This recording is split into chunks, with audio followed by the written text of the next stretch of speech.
If you pause at the modest archaeology department sign that reads Akurugoda pillar inscription, a short walk brings you to a solitary granite column lying under a broad shade tree.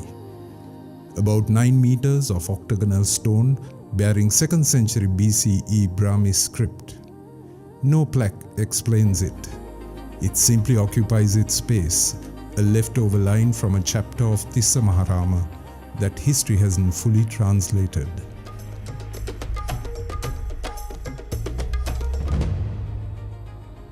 Just beyond it lies the water body that powered that lost chapter, Tissava. Built in the 3rd century BCE, the reservoir sustained a thriving city that was also a major center of Buddhist devotion. Its spiritual weight still visible in the 4 massive ancient stupas that rise around the landscape, each more than 2 millennia old. In a region of low rainfall and a modest catchment, ancient engineers answered the city's needs with a 1.2 kilometer embankment, holding a carefully managed 4 meters of water depth, leaving only 1.5 meters to the crest. Each stone in the bund weighs close to a metric ton, yet the structure sits with the calm confidence of something built to endure. Upstream, the ingenuity becomes even clearer. The diversion constructed across the Kirindioya to feed Tissava is the world's earliest known oblique dam, angled so that logs, branches and flood debris slide along its length rather than slam into it.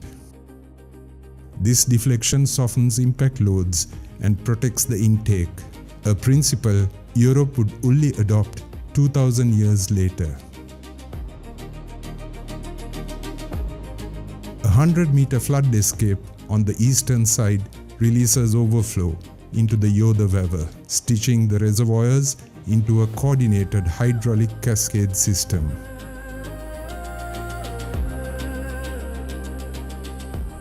Together, they irrigate thousands of hectares of paddy fields, keeping Tissa green even in hard seasons. The water still earns its keep. At dawn, small boats push off from the shallows, hundreds of local fishermen depending on the reservoir as their livelihood. By evening, the surface settles into a mirror for birds gliding in from the Veeravilla sanctuary. Restored in 1871 and still functioning to ancient specifications, Tissava remains not just a reservoir, but a demonstration of engineering intuition that has outlived empires.